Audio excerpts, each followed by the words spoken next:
Kémy Séba, candidat à la prochaine présidentielle au Bénin? Vous savez, on est dans un pays... Parce qu'on en entend parler. Hein. Oui, beaucoup de gens, on ne va pas le cacher, beaucoup de gens au Bénin le souhaitent, mais je vais être très clair. Comment parler d'élection quand le code électoral exclut les 3/4 des candidats, et pour le coup, qui n'ont pas le droit de concourir?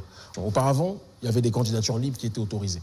Et c'était le meilleur gagne, celui qui était le plus capable de toucher le peuple. Patrice Talon a cassé l'opposition, a exclu l'opposition. Et les gens disent... C'est pareil au Sénégal. Écoutez bien, écoutez. Les parrainages.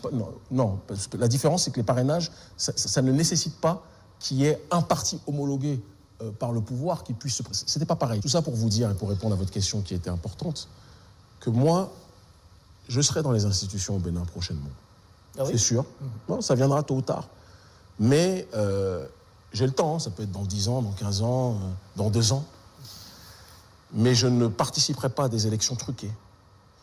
Et tant qu'il n'y aura pas de modification du code électoral, il n'y a rien qui pourra se faire. Et il n'y aura pas d'élection, écoutez bien ce que je vais vous dire, parce que c'est très important, il n'y aura pas d'élection avec ce code électoral-là. Là, vous voyez que partout, c'est les mêmes problèmes. Vous mélangez les problèmes. Au Burkina, on vous dit on est suspendu, on ne peut pas participer à des assises que certains qualifient de mascarade. Vous savez, mon cher frère, qu'ici, il faut coûte que coûte participer, mais de l'autre côté... Je sais que vous faites semblant de ne pas comprendre, mais je ne vous en veux pas, parce qu'en dehors, vous avez un autre discours, mais vous faites semblant de ne pas comprendre qu'il y a les problèmes horizontaux, les problèmes verticaux. Vous avez à la tête de votre pays quelqu'un qui résiste à un système qui est responsable de la déstructuration de notre vie politique depuis trop d'années.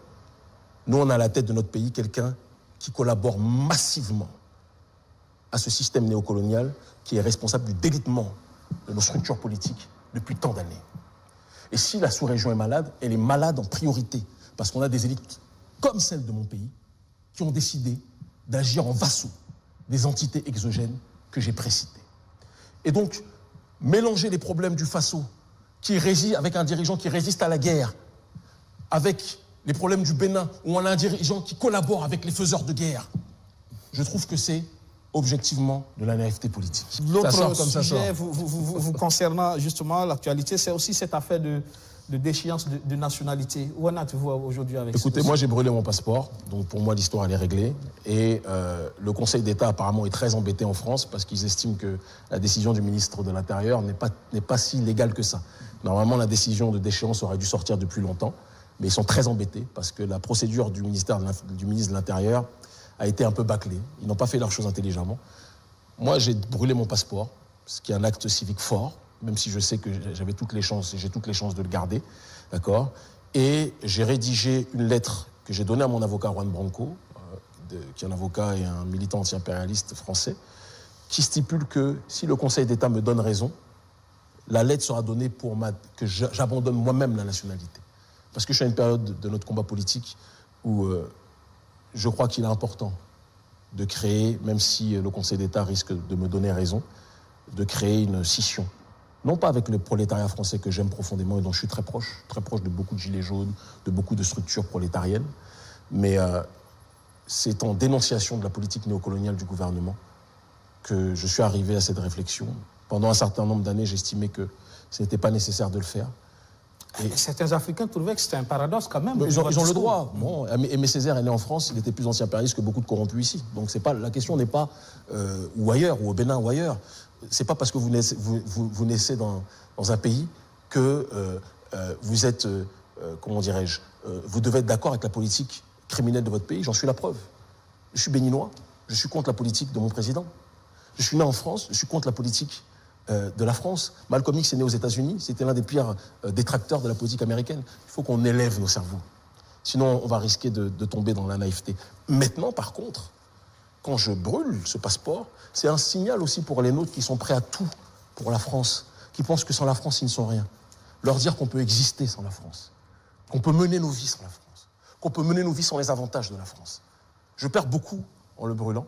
Si je veux, demain, je me lève et je fais une demande pour le obtenir. Parce que comme je vous dis, normalement, la décision du Conseil d'État aurait dû être donnée depuis longtemps. Et mon avocat et d'autres spécialistes disent que si le Conseil d'État n'a pas réagi, c'est parce qu'ils sont très embêtés par rapport à cette décision. Est-ce que ce n'est pas quand même irrespectueux de brûler un passeport? Si vous saviez le nombre de Français, blancs prolétaires, qui m'ont écrit et qui étaient émus aux larmes du geste que j'ai fait, parce qu'ils ont compris le message que je donnais. Ils ont compris ce que dans mon discours, j'ai bien dit que je n'attaquerai jamais le peuple français. J'attaque l'oligarchie.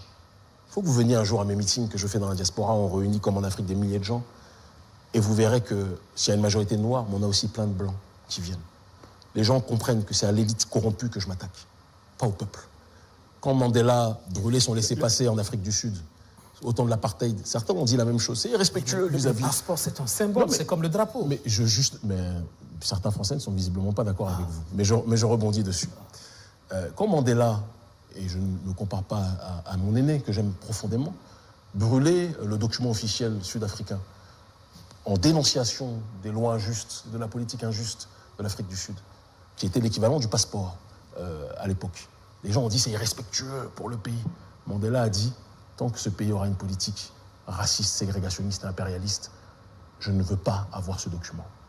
L'histoire lui a donné raison. Donc soyons patients avec l'histoire. Voilà. Nous sommes en fin d'émission. Je regrette que ça soit passé si vite, mais je suis très content de cette interview. Oui, très content et justement avec beaucoup d'espoir pour l'AUS. Vous pensez que la dynamique, elle est enclenchée? Beaucoup d'espoir. L'espoir n'exclut pas le contrôle, mais je peux vous dire que j'ai beaucoup plus d'espérance par rapport à ce qui se passe ici que dans bon nombre d'endroits dans le monde. Ce débat sur le retour ou pas de l'AUS dans la CEDEAO Moi, je ne suis pas d'accord avec... je suis absolument pas d'accord avec les autorités sénégalaises. Je trouve que c'est de l'irresponsabilité au moment où on sait ce que la CEDEAO a été comme instrument, que de vouloir demander aux pays de l'AES de revenir. Moi, ce que je pense qu'il va se passer, le temps me donnera raison ou pas. Le panafricanisme, il est également en marche au Sénégal, non?